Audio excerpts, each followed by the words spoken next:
am Professor Uma Joshi from LJ Institute of Engineering and Technology. In today's lecture, we are going to discuss about a very important aspect, that is time management. Now, time management is very important for professionals as well as in personal life. Why it is very important? You may have seen many people around you who are grappling with many things at the same time. They have to take care of different types of things or tasks during a day. And because of that, they are always rushing. And at the end of the day, they are found in stress. Also, they think that they haven't achieved much during the day. So despite of having a very busy day, why a person at the end of the day feels unproductive? That means that that person may have done something which was not important. So first of all, let us see this sentence which is given by a famous German thinker, Goethe. He said, "Things which matter most must not be at the mercy of things which matter least." Now, if we understand this sentence in depth, we will understand the principle behind time management. And for that, today we are going to learn a very important matrix of time management, which will help us in our professional and daily life to manage our time effectively. So, first of all, let us understand the different characteristics of time, which makes it very unique and which makes it very difficult to be able to manage. So, the first characteristic of time is that it is constantly moving. Time is that one thing which never stops at all. But then we are not able to comprehend the movement of the time. And what is the reason for that? The reason is that it is intangible. We cannot see it, we cannot feel it. It is completely intangible. And for that reason, we cannot see it going away. And that is why we are not able to manage time effectively. And because it is intangible, it is also very relative. Every person relates time with the kind of situation that person is in, or the kind of feeling or emotion that person is going through in the mind. That is why every person looks at time differently and is not able to manage it uniformly or constantly. So to understand the relative term, let us understand this situation. The 2 hours of waiting of parents at the airport for their son coming from USA after many years may be longer than the 2 months that they spent with him during his stay. So in absolute term, 2 hours is less than 2 months. But for the parents, the experience was different. Those 2 hours were longer while the 2 months were shorter. So that is why we can say it is a relative term. And because it is relative, many a times when the situation is very good, we may get carried away with the time. We flow with the time. And that is why it goes away faster. And whenever the situation is not good or according to our wish, at that point of time we may feel that time is very, very long. It stops. Now, because of this relative experience of time, and because it is intangible, it is important that time needs to be managed. We need to understand that we have to manage our time. So that comes to our next question, that why time management? So as I explained you that we are not able to see the time, it is intangible, it is relative. And I also explained you that due to the demands of the competitive world, people are rushing here and there. They are trying to meet their deadlines. And still we hear a lot of people saying that I have not met my deadline, or I couldn't complete my work on time. Or people are stressed out because they have so much to do in less time. Now, is it really a fact? Are people really very, very busy? Have you ever experienced calling your friend for some movie or spending time together, and the friend may say that, "No, I cannot come because I have a lot of work." And this happens every time. So you will keep on wondering that this person doesn't have time any day. What is the reason? The person is busy throughout the day and the person is busy every day, and still the person is in stress, is not being able to complete work on time. Why people are facing this? This matrix was given by Eisenhower. He was a president in the past in USA, and he was also in the army prior to that. And he saw that people are not able to manage their time effectively, and that is why they are not able to enjoy their work, they are not able to enjoy their day, and they are not even able to enjoy their personal lives. So for that, he prepared a matrix. Now this matrix is divided into 4 quadrants.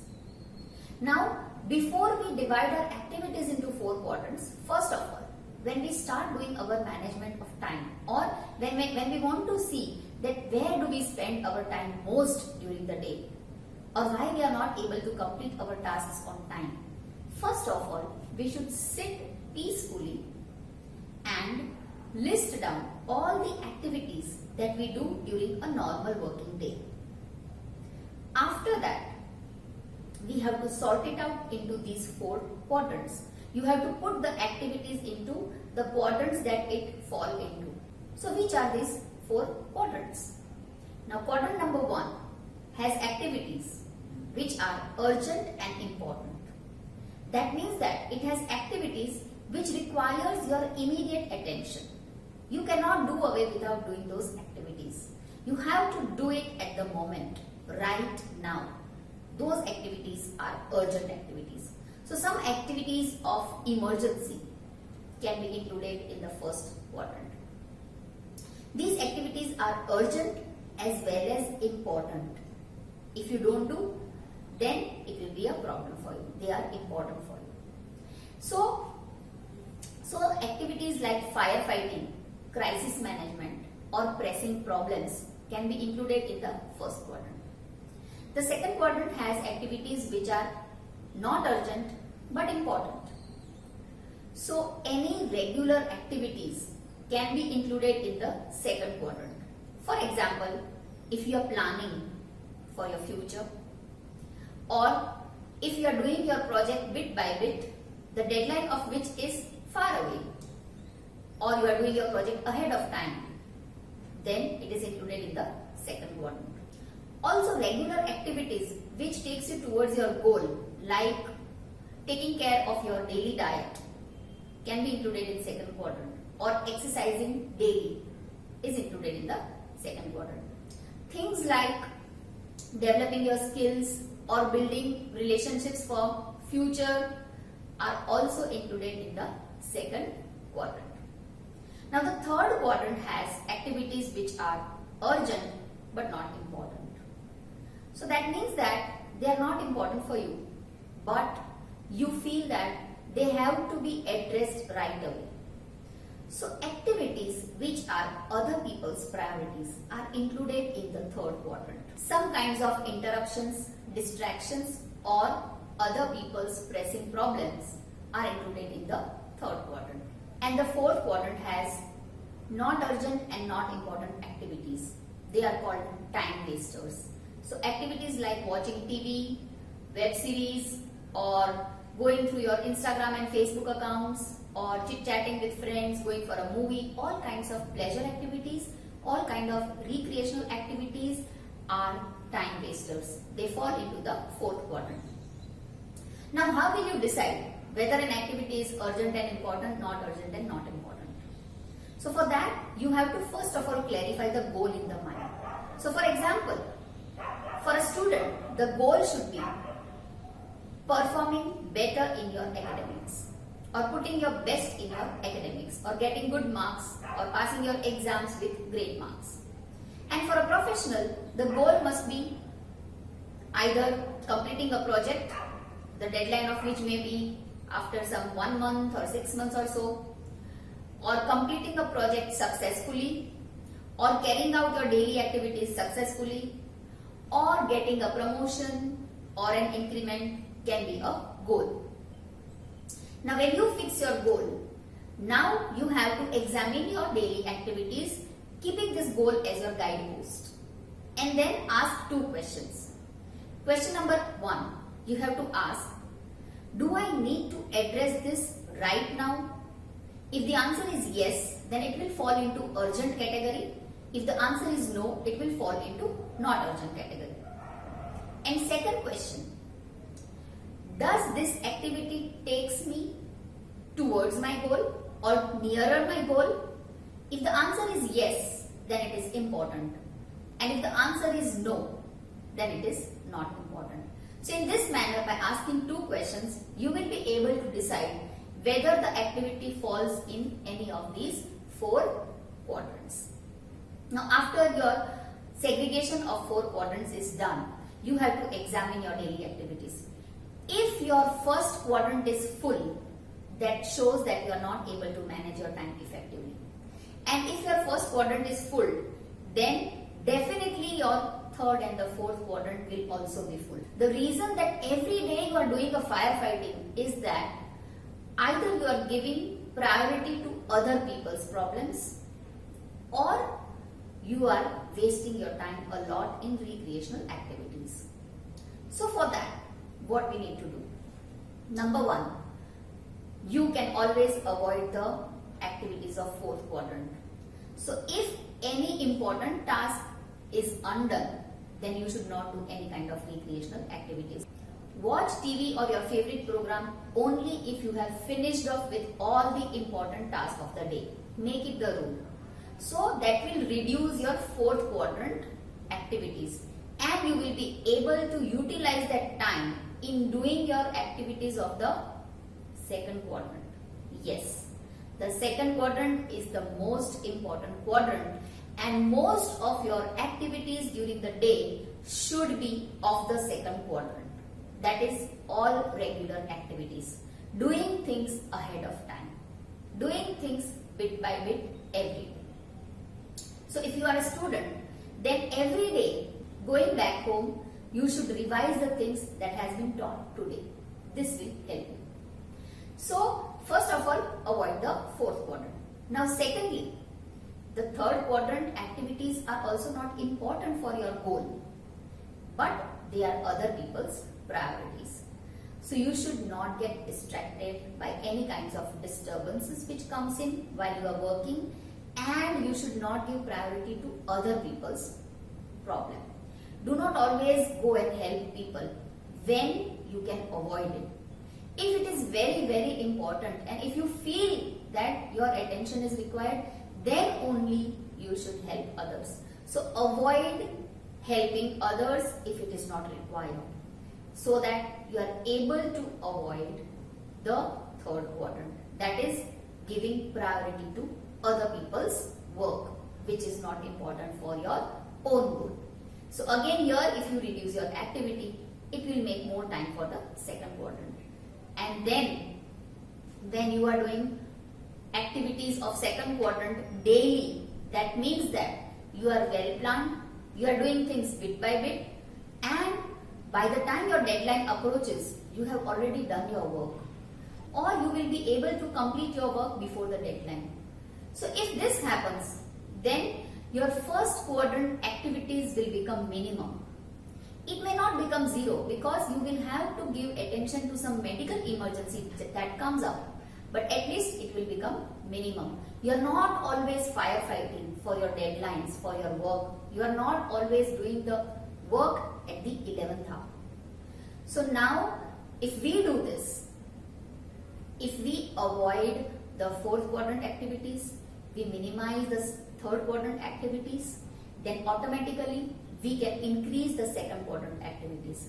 And if that happens, then our 1st quadrant activities will be minimum. And if we keep our 1st quadrant activities minimum, then what happens? Number 1, we are always peaceful. Number 2, we finish our works before time. Number 3, we are able to do quality work. Number 4, you will not get stressed out. And finally, if actually you face some kind of urgent thing, like somebody from your family has to be hospitalized, then that is something which is urgent, as well as it is important for you. It may not be important for the goal that you want to achieve, but it is important for you as a person. Then if you are able to minimize the activities of the first quadrant, then you will be also able to take care of that urgent matter very easily. You will be able to take out time for that urgent matter because you don't have many tasks to do. For example, if you are a student and you have been studying throughout the semester regularly, and at the last day before the exam, if someone from your family falls ill and you have to go to the hospital with your family member, if you have studied it regularly, you will go with a peaceful mind and you will be able to pay more attention to your family member. But if you haven't done any work before, then you will be tensed at that point of time. Not only that, you will also not perform well in your exam. So this is how, through these 4 quadrants, you will be able to understand your activities. So let us see some tips or some important things that we should remember to manage our time effectively. So the first thing that we have to do is plan your day every day. Everything happens, or every successful work happens twice. Once inside the mind and once actually at the implementation level. So plan your day every day. If you will be planned every day, if you have your own plan every day, then you will not fit into the other person's plan. The second point is that always do your task ahead of time so that you don't have to rush. Thirdly, know your own priorities. If you will know your priorities, you will be able to say no to other people's priorities. Then concentrate on the task at hand and do not think about anything else while you are doing a task. Learn to say no to other people's priorities. And lastly, have a clear vision of your goal in your mind. If this is there, you will be able to manage your time effectively. By now you have understood that to be able to manage your time effectively, number 1 is that we have to avoid time wasters, and number 2 is that we have to learn to say no. Now how to say no? To understand that, first of all, let us see what happens when we are not able to say a no. So when we are not able to say no, or when we always keep on helping others by neglecting our own task, then we will end up wasting our time. When we end up wasting our time, we will not be able to meet our own deadlines. Also, always helping people doesn't guarantee a good relation in the future. It doesn't guarantee that the other person will be very grateful towards you. And when this happens, you will go into a resentment. And when you go into a resentment, you will develop a kind of negative emotion. And if this cycle continues, then it will also reflect in your behavior with the other person. And because of that, you will create a bad impression with the person to whom you are giving help, as well as in your organization, because you are not able to complete your own work on time. So for this, we should always say no whenever it is required. But why we don't say a no? Let us understand that. And if we understand the reasons why we don't say no, then we will also be able to overcome that. So first one is that human beings want a belonging. So for that belonging, you want acceptance. And that is why people keep on helping others always so that they are accepted. But that is not the case. Even if you don't keep on helping every time, you still belong to a group, because other people also understand that everyone has their own priorities. When others come to you for help, you always tend to help them, even if you have your own priorities, because it satisfies your ego. But then later on, this will not be a good thing for you. The third reason is the lack of plan. Because you don't have plan, you easily slip into others' plan. The fourth reason is you don't know your priorities, and because of that you are giving priority to someone else's priority. The fifth reason is that you are impulsive. That means that you are reactive. So whatever may come up all of a sudden during the day, or if someone asks for help all of a sudden, you are impulsive and you tend to help them, neglecting your own work. And lastly, you lack decision making. Now, whenever anything comes up, you are not able to decide in your mind what I should do right now. And this lack of decision making actually comes from the impulsive behavior, the lack of plan, and the lack of knowledge of your priorities. Now, if all these 6 reasons are taken care of, you will be able to say no to people and avoid the activities of the third quadrant also. So, I hope you have understood all the principles of time management today, and I'm sure that if you apply all of these in your personal as well as your professional lives, you will be able to manage your time effectively and always finish off your work on time and with quality. Thank you so much.